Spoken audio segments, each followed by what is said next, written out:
제 남편이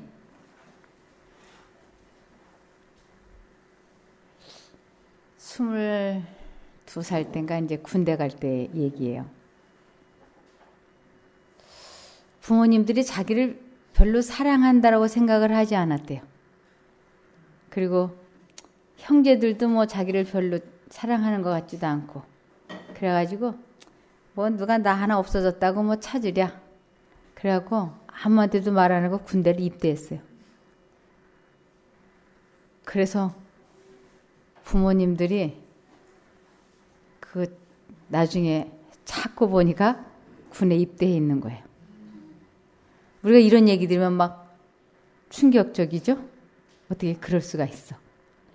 근데 또 그 우애의 형님, 아들이 5이었는데 그 우애의 형님은 군대에 들어가 있는 중에 60년대 우리나라가 월남에 많이들 갔잖아요. 파병을 했잖아요. 그 둘째 형님도 그냥 아무한테도 안 알리고 월남 파병을 신청을 해가지고 월남으로 가버렸어요. 자기 부모 형제가 얼마나 자기를 귀하게 생각하고 사랑하는지를 몰랐으니까. 60년대는 극장에를 가면 애국가를 부르게 했어요. 그리고 대한뉴스 해가지고 뉴스가 이렇게 나오고 그러는데 저희 시아버님이 영화를 보러 대한극장에 가서 앉았는데 대한뉴스 하고 나오는데 월남에 가는 사람들이, 군인들이 부산항에서 이제 배가 이렇게 떠나는데 그 맨 앞에서 태극기를 막 흔드는 청년이 둘째 아들이더래요. 그래서 영화 보러 들어갔다가 너무 충격을 받아가지고 막 수소문을 했더니 벌써 아들이 떠난 지가 한 달이 지난 거야. 그럴 때 그 가슴이 무너지는 그 고통. 그래서 자식들이라고 하는 게 이렇게 부모가 자기를 얼마나 귀하게 생각하는지 짐작도 잘 못하는 것 같아요.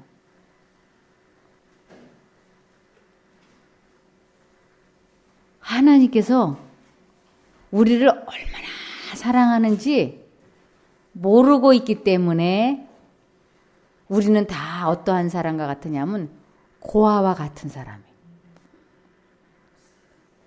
그래서 하나님이 나를 얼마나 사랑하시는지를 모르기 때문에 내가 이렇게 질병이나 사고가 나면 무슨 생각을 바로 하느냐면 그때 그제 내가 바람 피웠지.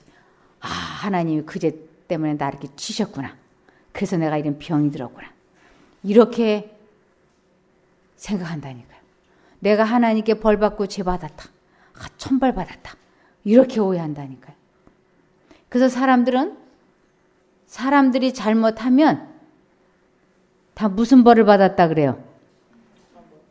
천벌 받았다라고 생각하고 본인도 남도 서로 그런 생각을 은연중에 하고 있는 거예요. 이것은 우리 부모님이 나를 얼마나 사랑하는지를 모르는 것보다 더 어리석은 것이에요. 어떻게 그렇게 생각을 하는지.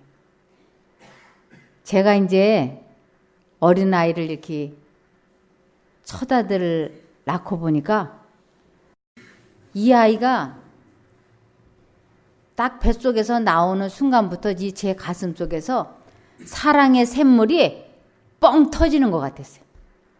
그러면서 이 아이가 그때부터 얼마나 사랑스럽던지 누워있는 걸 보면 그냥 이뻐서 제가 그 발바닥에다 입을 맞추고 이마에도 입을 맞추고 온몸에다 입을 맞추면서 얼마나 사랑스러운지.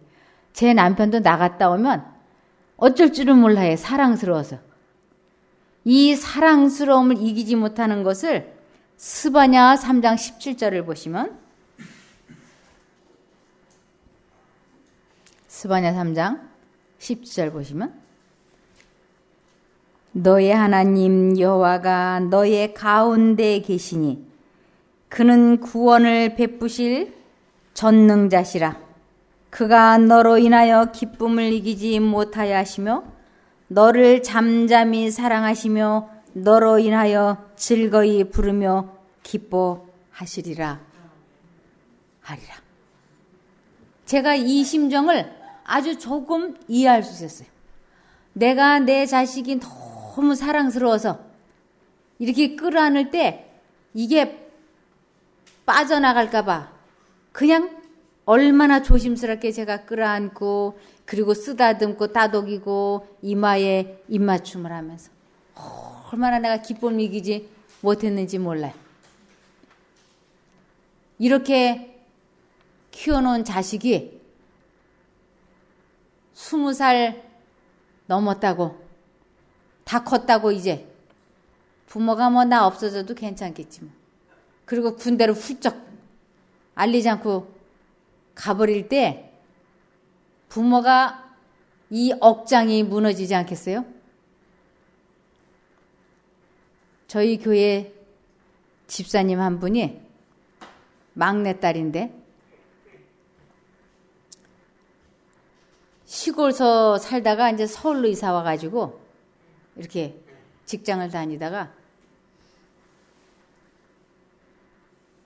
그냥 어떤 남자를 만나서 식구들한테 알리지 않고 행방을 알리지 않고 그냥 동거를 하게 됐어요. 그리고 몇 년 있다가 그 부모를 찾아갔어요. 자기 부모. 그랬더니 그 어머니 아버지가 다 깊은 병이 들어있는 거예요. 왜 깊은 병이 들어있는지 우리 어른들은 다 알죠. 자기는 자기 부모님이 자기가 이렇게 행방을 알리지 않고 가서 이렇게 다른 남자와 동거를 잘하고 있으면 괜찮은 줄 알았다고. 제가 그 얘기를 이렇게 들으면서 그래, 당신도 자식을 낳아서 키워보면 그 부모가 왜 깊은 병이 들었는지를 알게 될 거야. 이러니 저러니 말할 거리가 못 돼요. 그냥 그래, 철이 들려면 그 길을 걸어가 보면은 알아. 그 길을 걸어가 보지 않은 사람에게 부모가 자식이 나가서 안 들어오면 그날부터 대문 열어놓고 잠을 이루지 못한다고 하는 것을 무슨 수로 알게 해주겠어요. 그냥 당신이 그 길을 걸어가면 그 길이 어떤 가시밭길인지를 당신이 알게 돼. 그리고 제가 아무 말도 하지 않았어요. 제가 신앙생활을 하는데 하나님은 사랑이심이라고 숱하게 써 있는데 하나님의 그 사랑이 내 가슴에 와서 닿지를 않는 거예요. 뭐 어떤 게 하나님의 사랑인지 알 수가 없는 거예요. 그런데 제가 하나님께서 사랑이시라고 하는 거를 언제 이렇게 조금씩 알게 되었느냐면 하나님을 만나면서.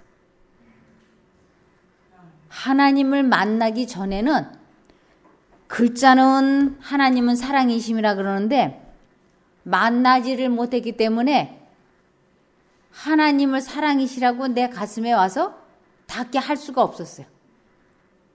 근데 하나님을 한 번 만나고 두 번 만나면서 시간이 지나면서 눈이 처음에 조금씩 올시게는 다 녹아서 없어지는 것 같아요. 근데 계속 오면 이 눈이 어떻게 돼요?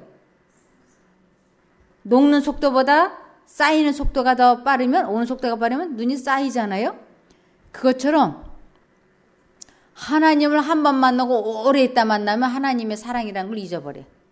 그런데 하나님을 자주 만나면 하나님은 사랑이심이라고 하는 것이 이 가슴에 철렁철렁 하고 이렇게 깨달아지는 것이에요. 그래서 사람들이 이 세상을 살아가면서 가장 많이 말해야 되는 것, 가장 소중하게 말해야 되는 것, 그것이 무엇냐 하면 에레미야 9장 23절, 쉬운 성경 에레미야 9장 23절. 여호와께서 이렇게 말씀하셨다. 지혜로운 사람은 자기의 지혜를 자랑하지 말고 힘 있는 사람은 자기의 힘을 자랑하지 말며 부유한 사람은 자기의 부유함을 자랑하지 마라. 이것은 지혜로운 사람은 자기의 지혜를 자랑하지 말고, 것은 자신의 학벌, 학위 이러한 것을 자랑하지 말고, 힘 있는 사람은 자기의 힘을 자랑하지 말고, 이것은 권세, 권력 이러한 거. 부유한 사람, 재물이 많은 사람. 부유한 사람은 자기의 부유함을 자랑하지 마라. 이러한 것들을 말하게 되면 결국 하나님을 높이는 게 아니고 자기 자신을 자랑하게 돼. 자기를 높이게 돼. 그러면 하나님과 내가 관계가 분리되어 있는 것만 확인이 되는 거예요. 그러면서 24절에 오직 자랑하고 싶은 사람은 나를 깨닫고 아는 것을 자랑하고, 하나님이 어떠한 분이신가를 깨닫고 하나님을 개인적으로 만나봤던 그것을 다른 사람들에게 말하라고. 그것만이 이 세상에서 가장 중요하고 그 경험을 한 사람만이 천국을 가기 때문에 그것을 말하는 사람이 되라고.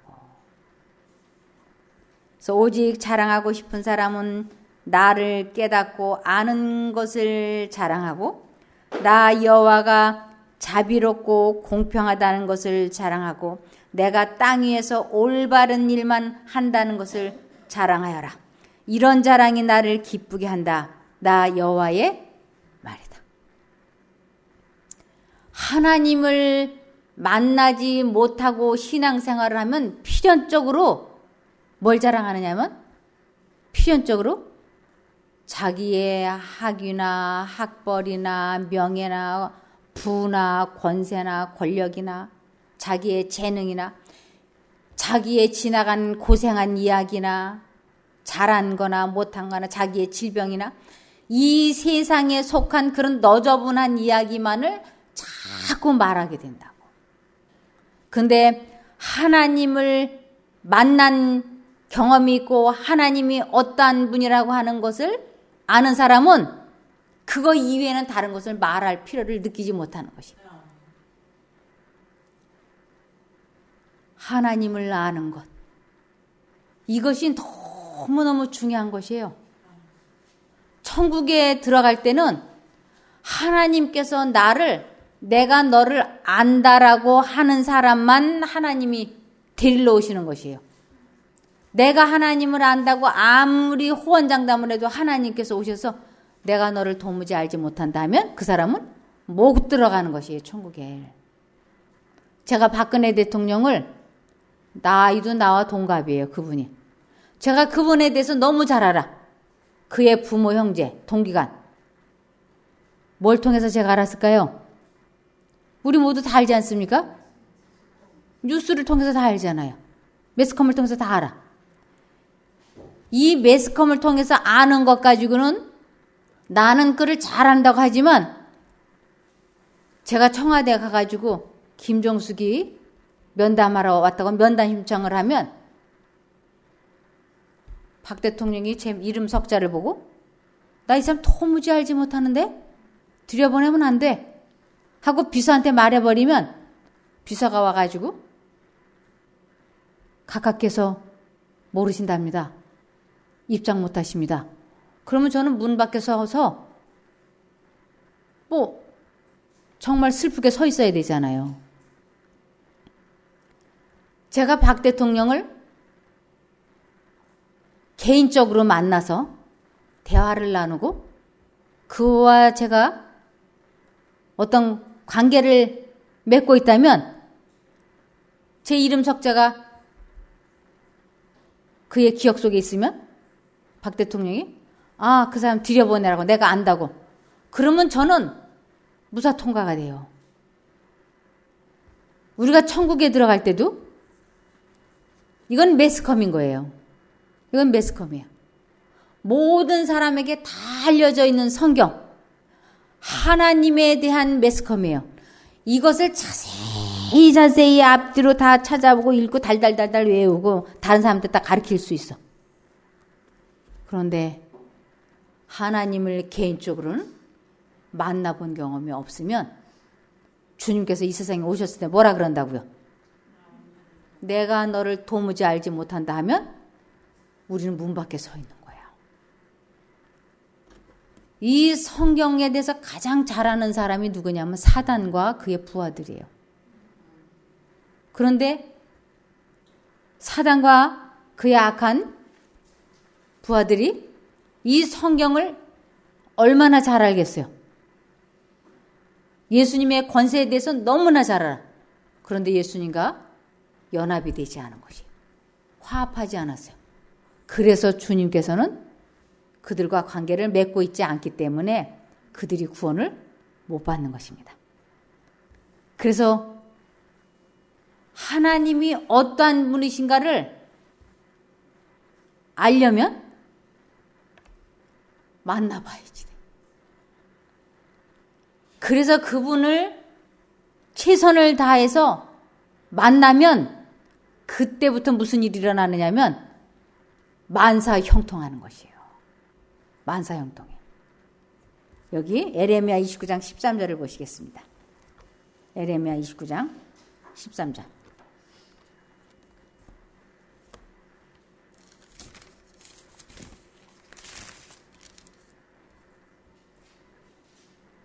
너희가 전심으로 나를 찾고 찾으면 나를 만나리.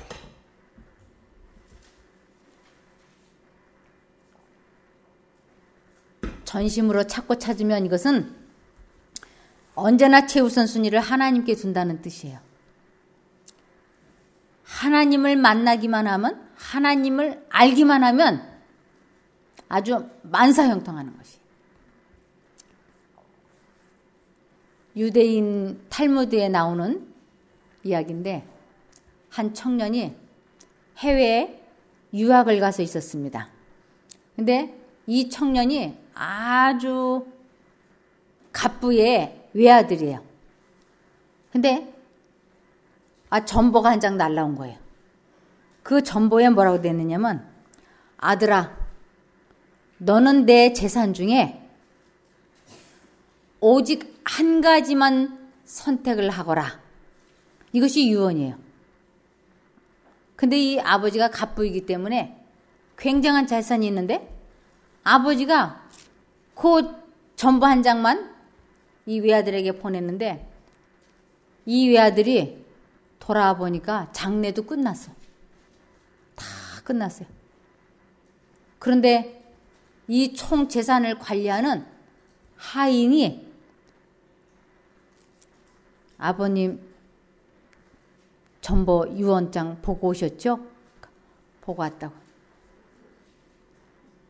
그러니까 이 하인이 부동산이 얼마, 현금이 얼마 이러면서 재산 목록을 가축이 몇 마리, 종이 몇 사람 해가지고 다 써온 거예요. 그러면서 이제 그 하인들의 직책을 쭉 써놓고 그리고는 아버님께서 한 가지만 선택하라고 하셨으니까 선택하시라고. 이 청년이 이게 아버지가 왜 이런 유언을 하고 돌아가셨는지를 알 길이 없는 거예요. 근데 유대인들은 이런 일이 있을 때 랍비라고 하는 선생님이라고 하는 그 지도자가 있어요. 이 청년이 이 유언장을 가지고 거기를 찾아가세요. 계산 명록서를 다 가지고 랍비한테 가가지고 제 아버님이 이러한 목록을 재산 명록을 갖고 계시면서도 저보고 오직 한 가지만 선택하라 그랬는데 왜 그랬을까요? 그랬더니 그 랍비가 재산 명록을 자세히 다 보고 나더니 아버님이 참 지혜로우신 분이시네. 자네는 집에 돌아가자마자 이 재산 명록을 갖고 왔었던 그 하인을 딱 지목을 해서 나는 너 하나만을 갖겠다라고 말을 하라고. 그러면서 그가 이 모든 재산을 총 관리하기 때문에 총 책임자인데 다른 것을 선택을 하면 너를 죽인다. 곧 마저 죽은 게 아까워서. 너만 죽이면, 상속자만 죽이면 다 자기 건데 부동산을 선택한다든지 현금을 선택한다든지 하면 너를 죽여. 너는 그저 부하들 다, 하인들 다 불러 모아놓고 나는 너를 갖겠다고 얘기하면 그 사람이 총 관할을 했기 때문에 너를 가지면 너는 영락하면 내 종 아니야. 못 죽이는 거야. 이 하인이 자기를 선택할 줄은 몰랐던 거예요. 자기를 선택할 줄 알았으면 그 사람이 오면 죽였죠. 상속자를. 근데 아들을 살리기 위해서 아버지가 너는 내 아들의 그러면 이 중에 하나만 선택하면 하라 그러고 넌 나머지 다 너 가져. 이런 식으로. 그러니까 랍비가 지금 빨리 돌아가서 사람들 다 모아놓고 이 하인을 갖겠다고 말해라. 그 하인을 딱 가지니까 어떻게 된 거예요? 만사 형통하는 거예요. 우리가 이 세상을 살면서 집도 갖고 싶고 건강도 갖고 싶고 명예도 갖고 싶고 다 갖고 싶잖아요. 이 모든 것을 총 관할하시는 분이 예수님이에요.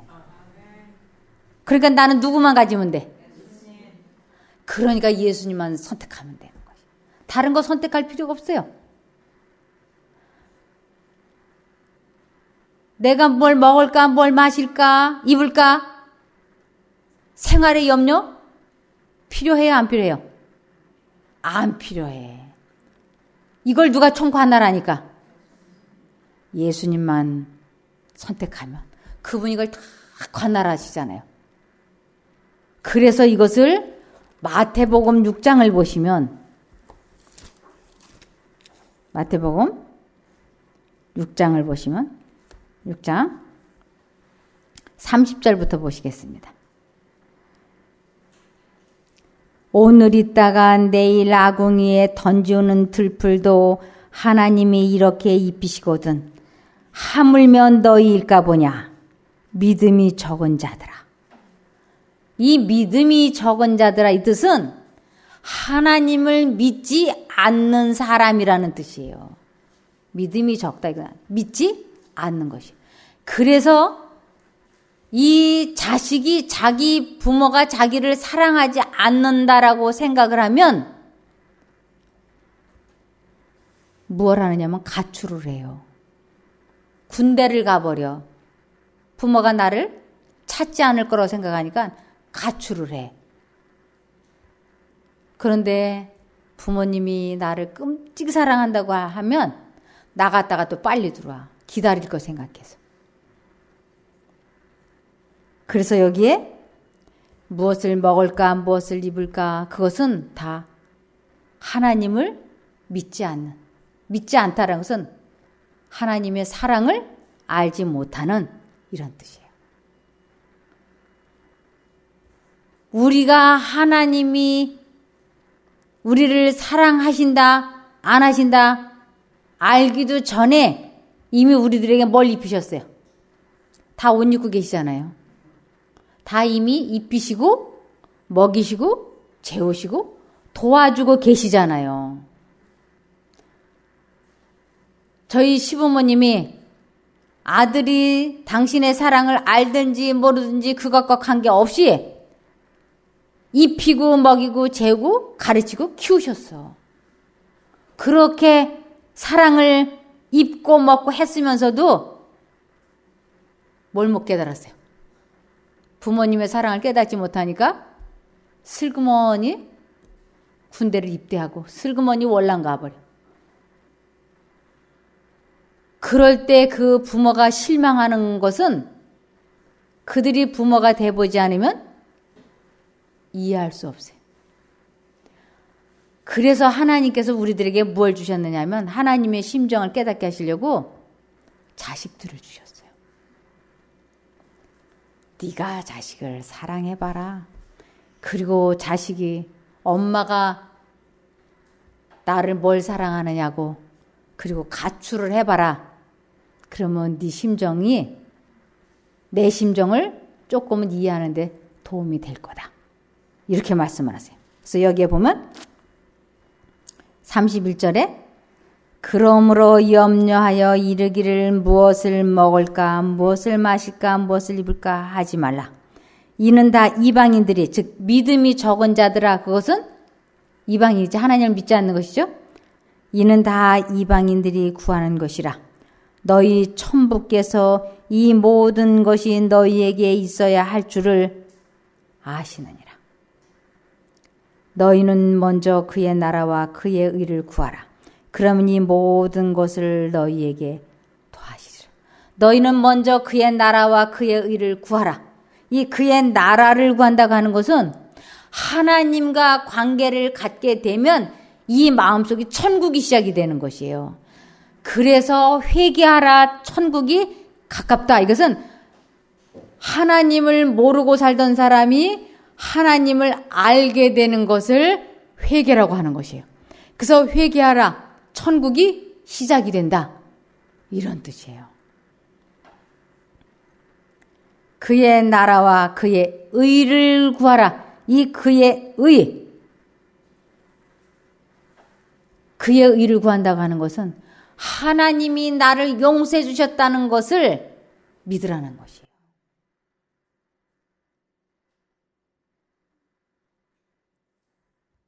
우리 아들이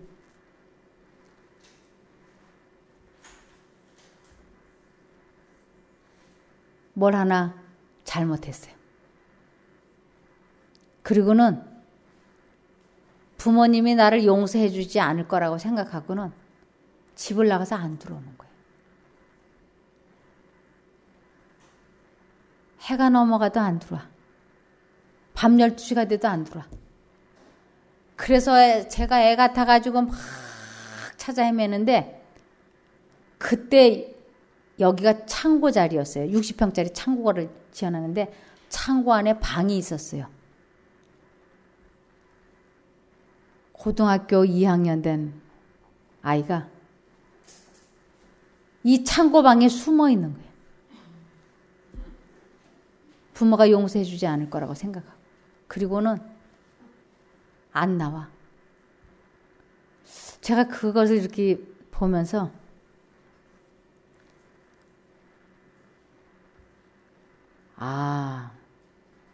하나님이 우리의 죄를 기억조차 하지 않으시도록 용서해 주셨는데 우리는 하나님께서 다 기억을 하셨다가 내가 잘못할 때 탁 교통사고 나게 하시고 탁 암에 걸리게 하시고 탁 재물이 손실이 되게 하시고 그런 무시무시한 하나님으로 나도 오해한 것처럼 우리 아들도 자기의 잘못을 부모가 용서해 주지 않을 거라고 오해를 하니까 아무것도 없는 빈 창고방에 숨어 있는 거예요. 밤 12시가 넘도록 안 들어와. 나중에 가서 보니까 그 창고 속에 숨어 있어요. 얘야 하고 부르니까 막 기절해. 들켜가지고. 제가 아이를 이렇게 끄라를 놨더니 저를 때리려는 줄 알고 이러고 막아요. 얘야, 내가 잘못을 빌든지 빌지 않든지 그런 것과 관계없이 이미 나는 너를 다 용서했다. 그 이유는 내가 너를 사랑하니까. 너는 내 아들이니까. 돌아가자. 그때서야 아이의 눈에 눈물이 고이는 거예요. 우리 하나님은 우리가 과거에 지은 죄를 기억조차 하지 않으세요. 사랑하지 않고서는 못 견디시기 때문에 그렇다고 돼 있어요. 우리 자식을 미워하면 못 살잖아요. 사랑을 하고 관계를 회복해야만 살 것 같지 않습니까? 그래서 주님께서는 나는 나를 위하여 너희의 허물을 이미 덮어버렸다. 이렇게 말씀하세요.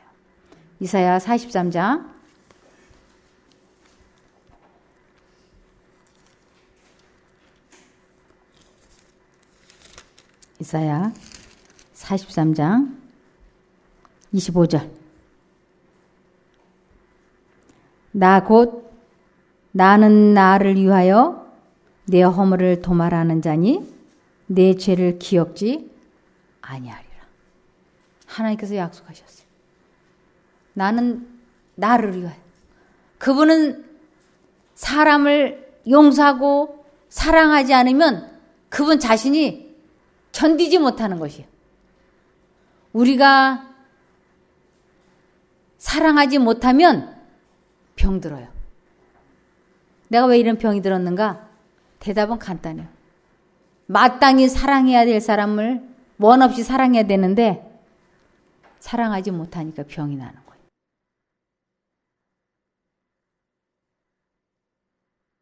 그래서 우리 마음에 상대방에 대한 미움이 부글부글 할 때, 한쪽 마음으로는 미워하면 안 돼 하는 생각이 들어올 때 내가 사람을 사랑해야 되겠다 하고 굳게 결심을 하고 하나님께 기도를 해서 그 순간 하나님의 능력이, 사랑이 내 마음속에 악한 생각을 쫓아내고 하나님의 참사랑이 내 마음속에 가득하게 될 때 이것을 체험하는 것을 하나님을 안다라고 얘기하는 것이에요. 이것을 하나님을 만났다라고 얘기하는 것이에요. 이것을 하나님을 보았다, 만났다, 하나님을 사랑한다, 회개했다, 거듭났다, 성화했다 이렇게 얘기하는 것이에요. 그래서 하나님을 만났으면 내 마음에 그 미움이 사라지고 그 하나님의 참사랑이 내 마음속에 가득하게 되는 것을 잠언 17장 22절. 마음의 즐거움은 양약이라도 심령의 근심은 뼈로 마르게 하느니라. 마음의 기쁨은 약 중에 최고의 약인 거예요. 하나님을 만나는 것, 하나님을 아는 것, 이것이 내 마음을 얼마나 기쁘게 하는지 몰라요. 하나님의 능력으로 내 감정 조절이 되었을 때 이것을 하나님을 안다라고 하는 것이. 이것보다 더 중요한 것이 없어요. 그래서 오직 자랑하고 싶은 사람은 나를 깨닫고 아는 것을 자랑하고 나 여호와가 자비롭고 공평하다는 것을 자랑하고 내가 땅 위에서 올바른 일만 한다는 것을 자랑하여라. 이런 자랑이 나를 기쁘게 한다. 나 여호와의 말이다. 이렇게 되는 것이. 그래서 그 부잣집 외아들이 그 종을 선택함으로 그 모든 걸 가지고 누릴 수 있었던 것처럼 우리도 내가 사업을 어떻게 할까? 내가 공부를 어떻게 할까? 직업을 어떻게 가질 것인가?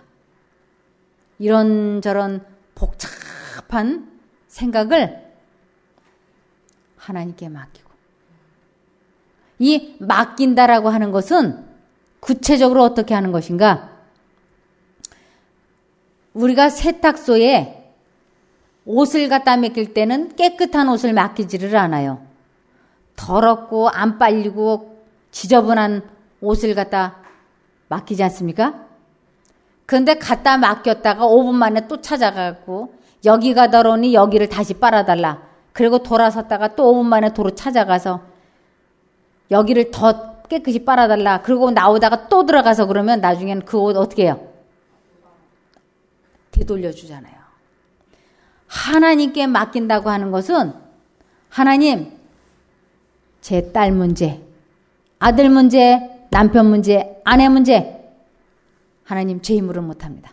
하나님께 맡기겠습니다. 말로 맡기겠습니다 하고 기도를 하고 나서는 무릎을 핌과 동시에 그 생각을 안 하는 것을 맡겼다라고 얘기를 해요. 그러면 하나님께서 그것을 맡으셔서 해결하셔. 그런데 맡긴다라고 말은 해놓고는 무릎을 딱 펴고 일어나면서 아이고 이걸 어떻게 하면 좋아. 이건 안 맡긴 거예요. 맡겼으면 그 생각을 안 하는 것이에요. 그래서 그 생각이 내 마음을 어지럽힐 때마다 하나님께 맡겼습니다. 도와주십시오. 그리고 그 생각을 하지 않기 위하여 우리 여기서 성경절 아침마다 암송하지 않습니까? 자기가 좋아하는 그 암송하기 좋아하는 성경절을 암송하는 거예요. 마음속으로 자비로운 주 하나님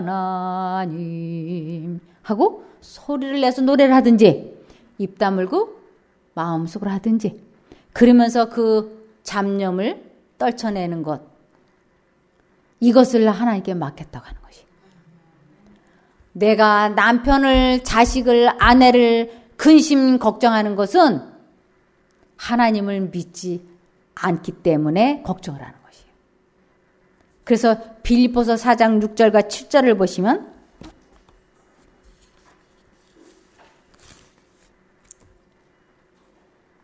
빌립보서 4장 6절.